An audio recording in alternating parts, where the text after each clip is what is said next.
During week one, Marcus Mariota exceeded our expectations and Jameis Winston fell short of them. But this week, Mariota was sacked 7 times as the Titans lost to the Browns. Jameis, on the other hand, who was intercepted twice and sacked 4 times in a losing NFL debut, kept it together against New Orleans yesterday.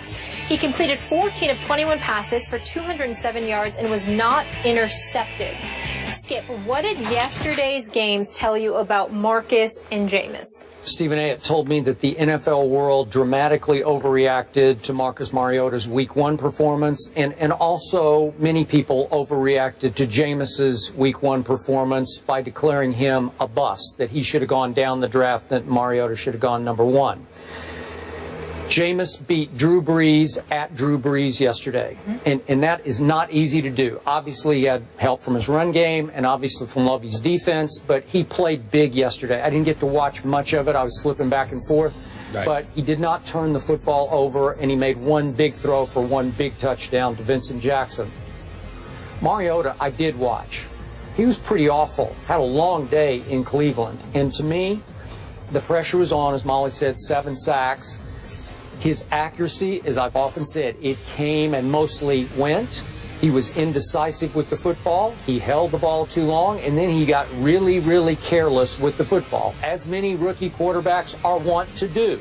But in this case, he lost 2 fumbles and had lost another one and got saved by a clock violation. They didn't quite get the snap off in time, but he got hit and sack fumbled again and lost that one. So, again, I'm standing by my guns. I think Jameis is going to be very good and prove to be better than Marcus Mariota in the long haul, and now we only have 2 weeks to go by. Well, I agree with you on your second point, not on your first. I think that a lot of people overreacted by how awful Jameis Winston was in Week 1. I thought he did a good job yesterday. I thought he was steady, didn't turn the ball over, completed 14 of his 21 passes, threw a touchdown. Doug Martin was running the football relatively effectively. He was. More than 4 yards. The carry finished with 78 yards on the afternoon. And I just think that, you know, from that perspective, I thought it was fine. I do think you're being a bit hard on Mariota. Here's why. That brother took a hit earlier in the game where he got, not only he hurt his ankle, but he got hit high right at the time he got hit low as well. He was woozy.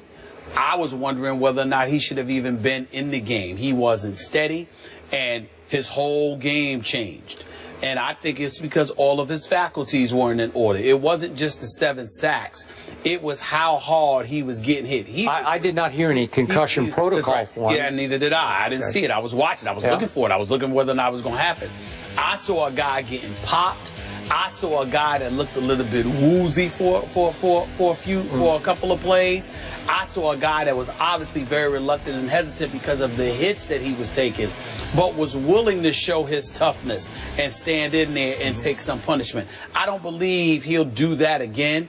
I don't believe he has to worry about getting sacked 7 times most afternoons. I think adjustments will be made by Ken Wisenhunt and his staff, and as a result, you'll learn from it. But I think more importantly, you not only saw guys praising his talent and his IQ, but I think yesterday they were praising his toughness. And that's something that, you know, we didn't know too much about Mariota. I'm not saying that any of your points are wrong about what you saw from his play. I'm saying, considering how woozy he was from those initial shots he was taking, and it was really the first time, because we all know that Week 1 didn't even exist. I mean, he was sitting back there taking pictures, calling the parents and everybody else. I mean, there was nothing that went on with him against Tampa Bay. Okay, yesterday was his first real NFL game. You made the point about Tom Brady. 2-step drops, the ball's gone. Against Tampa, everything was pop, pop, pop. It was all dink and dunk, and then yards after catch. I totally agree with you. But what I'm saying to you is I'm only speaking in terms of the punishment. The fact that he stood up in there and took some punishment he clearly was not exposed to in Week 1, I think is going to serve well for him when it comes to his teammates recognizing his skill sets and his toughness. And I think that's something that could work to his advantage. So just like, all I'm saying is, just like we ignored somewhat what we saw from Jameis Winston in Week week 1 because of how awful Tampa Bay was. We need to ignore what we saw from Mariota in game 2 based on how he got little protection and how Tennessee played by and large yesterday afternoon. From this point forward, we can look at it a bit differently. But I'm going to give him a mulligan based off of what we saw yesterday. And not only that, let's take a moment to praise Johnny Manziel just a little bit there. He showed up yesterday, played really well. Yeah, against a Dick LeBeau defense, that's right, that did a number on Jameis Winston down in Tampa in the first week. So that's pretty good. That's right. Yep. Some people are calling for him to be named the starter moving forward. I think he should. Bill I think he should at least next week. Tweeted that out. At least next week. All right, so up next, Winston at Houston and Mariota versus Indy. Speaking of the Colts, Andrew Luck and the Colts trying to avoid an 0-2 start tonight on ESPN against the Jets. The guys will let you know if they will. That's after the break. First Take is presented by Chase Freedom. The card is for the essentials. The cash back is for the fun. And in part by La Quinta. Book now at LQ.com to get the lowest price guaranteed. La Quinta. We have an AFC battle on Monday Night Football in Indianapolis. Jets take on the Colts tonight at 8:15 p.m. Eastern on ESPN. Stephen A., Jets-Colts, who you got? Colts are my pick to go to the Super Bowl out of the AFC. We all know that. Wasn't enamored with their performance in Game 1. I think they're going to lose tonight, too. Really? Wow. Cromartie's sprained knee probably won't play, but T.Y. Hilton being out. No, that's sort of unclear. He may be out. He may be out, and Andre Johnson's your number 1 guy if that happens, and Darrelle Revis is on him. Okay, if you're going against Andrew Luck, then I have to go against Andrew Luck. Now I'm convinced because I was on the fence, so I'll go also Jets. You're going to go Jets? Yeah. All right, Jets-Colts tonight on ESPN. Thanks for hanging with us and enjoy the game. I'm with Eric on this one. Now, I can't fix how good Sam Bradford is because I never liked him from the start before that first draft. Watched him at University of Oklahoma every snap, never loved him. Bad idea to take him number 1. I'm not sure the running game is fixable, but it can still be decent. And I think Philly can still be pretty good.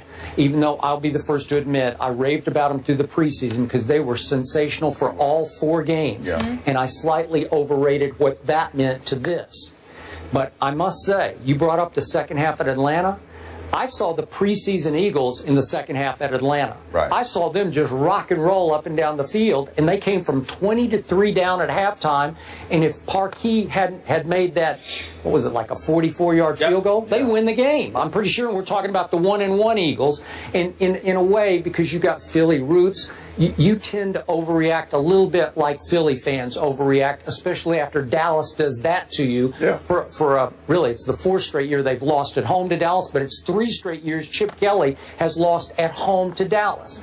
Can I give my Cowboys defense a little bit of credit instead of heaping all the blame on Chip Kelly? Because in 3 tries at home against my Cowboy defense, Chip Kelly has averaged 13 points a game. That's phenomenal. Against every other opponent at home, Chip Kelly has averaged 30 points a game. That's wow. Okay, no, what that says something. Like they've got your number here.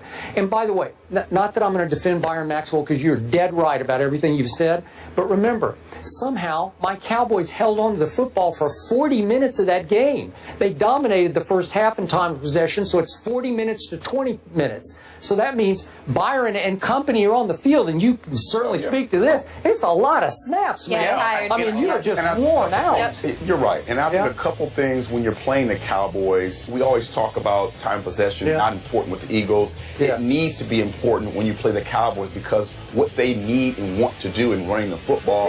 And the running game needs to be fixed more like the Patriots when they run LeGarrette Blount. That's the adjustment that Chip Kelly needs to make with the running game as far as DeMarco Murray is concerned. And I agree with you. I think the Cowboys don't get enough credit or didn't get enough credit of doing a good job. Now, I knew they were going to do a good job against Murray because, you know what, you're pumped up, you're excited about playing, that guy, even the punter. And I don't think he's the sideline. But the job they did against Sproles was spectacular. It was pretty good. Sproles has been successful in any type of situation. They did an outstanding job against Sproles. So I think LeGarrette Blount more for the Eagles running game and then defensively, they need to pressure the quarterback more. Ladies and gentlemen, first of all, it wasn't just about the Eagles defense. It wasn't just about the Dallas Cowboys holding on to the football. The Philadelphia Eagles, they went 3 and out on 5 of their first 7 possessions, and the other 2 were 4 and outs. They were doing nothing offensively. Now, Darren Sproles, keying on him, definitely had something to do with it. But if you have no running game, because Ryan Matthew only gets 1 attempt, and DeMarco Murray's, you got him running east and west instead of north and south, then all of a sudden that allows you to key on other dudes. What makes Des Bryant special? There are plenty of plays where you know exactly what the Dallas Cowboys are going to do. And Des Bryant says, so what? What you going to do about it? I'm with Joe Montana last week again. Other than Jerry Rice, tell me a receiver that you wanted to play with. He said Chris Carter, our very own Chris Carter. Why? He said, because from the time we were in the Pro Bowl together, he said, just throw the ball up. I'll get it. What happens is that who is that person on the Eagles? The fact is, no one is. So now we get to Chip Kelly. Back to Chip Kelly. Because Chip Kelly is the one that made those decisions. He made those modifications. Can it be fixed? Of course it can be fixed because they have the talent. The question about them is their culture and the toughness that comes with it. Because as individuals, we know individually they are tough. But Eric, you have played on teams where you're tough, and you can pick out a guy on the line, he's tough, and another guy in the secondary, he's tough, and another guy in the offense, and he's tough. But collectively, if you're surrounded by a bunch of dudes where Chip Kelly is breathing in your face about, just do this the way that I say, and do that the way that I say, and we will be perfect. That ain't the man's game that we are accustomed to see. So how did Chip Kelly, what was his first 2 years record? 10-6, 10-6? Right. And then last year they got to 9-3, if I remember, before they cratered? That's right. How did they do that? You also have to remember, because we all know that the man knows football and he can coach. Nobody's saying otherwise. The problem is that those were with other players. He got rid of 9 different dudes, all contributing for other teams right now. He has changed the culture of this team. The guys you're talking about who will be able to make a play even when the play looks like those guys are gone. John McCoy, they're a guy who can make something out of nothing. They're not tough guys. They're just talented guys. I'm sorry. Y'all finally hearing me now? No, but you've been talking about soft. I'm talking about talent, man. I'm saying they're talented guys. They ain't tough. Talented, not tough. Let's leave it there. You ain't tough. What are you? I'm talented. You ain't tough. What are you? You're not in the league. You're soft. Got to be a rough rider. It's football. It's got to be a rough rider. This ain't tennis. We got to put flags on the quarterback, though. Yeah. Eric, thank you so much for being with us. Right, this was fun. We appreciate you. Enjoy the games tonight. Yes, the game. Sure. Week 2 was a role reversal of sorts for the 1 and 2 picks. I'm confused, gentlemen. Need you to help me out. So what did Week 2 tell us about Mariota and Winston? They'll break that down coming up.